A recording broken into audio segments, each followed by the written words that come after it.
were my kid's teacher, I'd bring her up to the school board or home to teach them. Okay.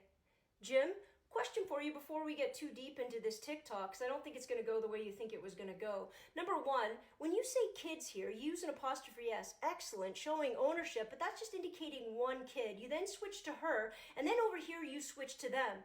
What I'm assuming, and please leave me to my delusions if it's not true, is you accept the reality of using them in the singular and giving individuals the chance for their own gender identification. If it's not the case, Jim, just keep it to yourself, because, you know, I don't want all negativity occupying me at all times. Let's move that over here and deal with the next part of your statement.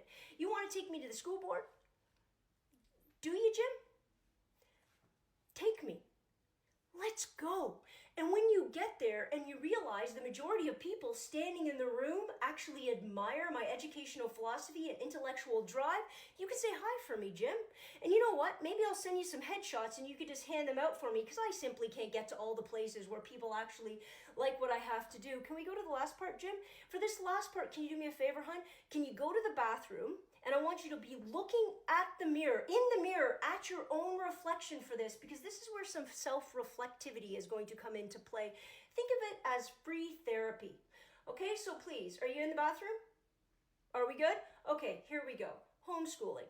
You want to homeschool your kids, especially if somebody like me is standing in front of them in their school. Now, my question for you is this. Can you, Jim? Let me talk about me, hon, because I don't know you. I'm all over here, and you're just an anonymous person on the internet. So let's use me for a second. I'm going to tell you why I wouldn't homeschool. If somebody wants to, amazing. If they're capable of it, fantastic. I wouldn't do it, and I'll tell you why, Jim. I'm not smart enough. I know, Jim, you're looking at yourself in the mirror right now saying, oh my God, she's normally so arrogant about her intellect, as if she can't. I'm confident. And here's the key. I'm confident in the things I can do, and I know my limitations, which is why I am not arrogant. Jim, math 10, I'm going to have to roll in the brakes. I can't do it. I sure as heck can't be that guiding force for my kid. Chemistry, I still don't know what a mole is. Music? Jim, have you heard me sing? I wouldn't put that on my students, let alone my own kid. There are many avenues of education that I am not adept in. And I would never have the arrogance in order to keep my kids in the house so that I can control everything I think. Because I think, Jim, self-reflected, are you ready? Because this gets hard. I think what we want for our kids is for them to be surrounded by a diversity of thought.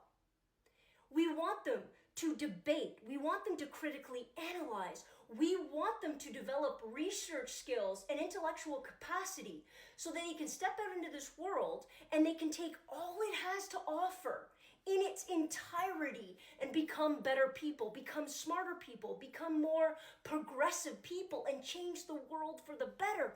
Right, Jim? Because if you don't want that, and if you can't offer that to your kid, and you keep them home and homeschool them, well then, hon, all I think you really want to do is control, manipulate, and brainwash so they never aspire to be anything more than what you are. Right, hon?